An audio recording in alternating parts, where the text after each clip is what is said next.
All the No Spin Zone with Bill O'Reilly. Right. We've been watching that. So, where are you off to? Are you writing any songs on the road, Michael, at the moment, or are you content with what you've got at the moment? And those guys did three. They did 3 new songs at Soundcheck the other day. Wow, really? And I'm kind of compiling, as I said earlier, and these guys all know. I do a lot of writing on my cell phone because I often can't keep a pen and paper around. So I've been compiling my notebooks, what's on my computer, what's on my cell phone, right. to try to pull a few songs out. Do you do the same thing which Chris has done? I know in the past that if you get an idea at 3 o'clock in the morning, you just have to get up and write it out. Yeah. Yeah. I don't have a piano in my home like he does, so and I don't play piano very well anyway. But I'll sit down with either the phone or with a cassette recorder. I'm very old in that regard, and put down the idea, whether it's a melody or the cadence of a lyric. Michael did this thing. We were together a few years ago, and he said, "Chris, I have a song. It's called Albatross. I'm going to sing it for you." And I can't believe you're going to tell the story. I was like, Michael Stipe's going to sing me a new song. He's like, "Yeah, I got a song called Albatross. It's really great, man." This is how he speaks. And he was like, "Albatross flying through the sky," like that. And I was like, "Wow, that's amazing." And at the end, he was like, "That was a joke." And I didn't get it. And you didn't quite tell the whole joke because I sang it with the melody and the cadence of one of your songs. Oh yeah, Speed of Sound. That's right. He used the melody from Speed of Sound by Coldplay. One of our sort of okay songs, and I didn't get it, and I was like, "Yeah, well, that's amazing." So, Michael, can you do me a favour? Because these boys respect you more than they do me, and I've got to ask them this question because there was reports in the press the other week that they have another album ready to go, and they're going to put a record out next week. Can you just, Mr. Stipe, ask them if they're going to put an album out next year? Is that true? I don't know, ask them. We're going to put an EP out at Christmas called Prospects March, and we're going to release an album next December called... I've said it very quietly because we're not allowed to announce the title. Okay. So the EP is going to come out. It's called... Is it Prospects Songs or Prospects March? Let's decide it right now. One or the other. Well, let's have a vote. Songs or March? Who's for songs? Why don't you ask Michael? Michael Stipe. Let's ask Michael Stipe. I want to hear what Will has to say. You ask him.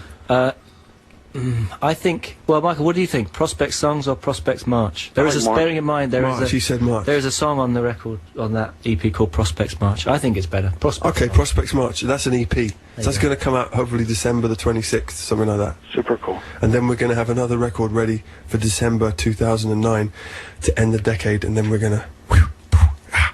Where did they go? Just like that. Kaiser Soze. Like Kaiser Soze.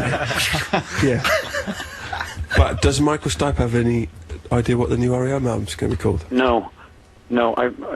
We're terrible with titles. Okay. Now you tell them. Have you already recorded all that stuff? No. We've recorded the EP, but we got to get down to the other thing. Yeah. But we're way behind you, man. You've done like 88 albums. We've done 4. Yeah, but putting out this last record was like pulling teeth, huh? Yeah. Just out of interest, when was the last time you saw r.e.m? And Michael, when was the last time you saw Coldplay? He saw us at Madison Square Garden a few weeks ago. That's right, okay. And we saw r.e.m. Maybe Brixton 2-3 years ago. Mm. Yeah, that's right. What is it? Do you think there's a certain... What is it which draws certain bands together? Sex. I'm thinking, Sex. Yeah, obviously sex. I am good. But I'm thinking the likes of some of the great inventive bands, be they from either side of the pond, Radiohead, Coldplay, r.e.m. That's very sweet of you, by the way, to put us in there. But carry on. No, but it's true though, because you've progressed to a point where I think I'm allowed to say that. All right. But when you sit down and sort of talk, it must be really weird, isn't it? You can't just say I like your song. Can you? What do you talk about? You don't really talk about. We don't tend to talk about music very much, although there's always music playing in the background. But the subtext is less about that and more about the things that drive people to create, I think. And right. For me, having been around for 28 years doing this, I'm thrilled when a band like Coldplay come along and I feel like okay, great. Here's contemporaries.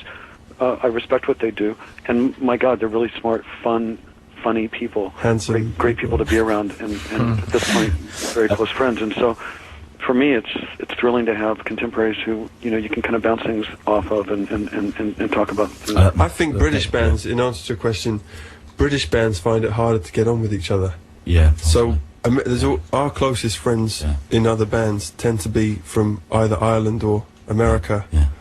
Because there's always, I don't know, like whether it's rivalry or whatever it is between us and our direct contemporaries. We always like each other, but we don't tend to talk so much. I've got one last question, because we'd like to fit in an r.e.m. track which was recorded actually the last time we bumped into each other at the Royal Albert Hall earlier this year. We've got a live tune to come. Just one last question, Michael. Have you ever given any of the British bands that you've hung around with, and there have been a lot that you've taken on tour with you as support or you've met, have you ever given any of them any advice, and if so, what was it? The best advice I've ever offered to anyone is to follow your own heart. Particularly, if you're in a band, you're making music or doing anything like that, to follow your own heart. And then the second best advice is not to take advice from anyone, including myself. That, ladies and gentlemen, is Michael Stipe. That over there is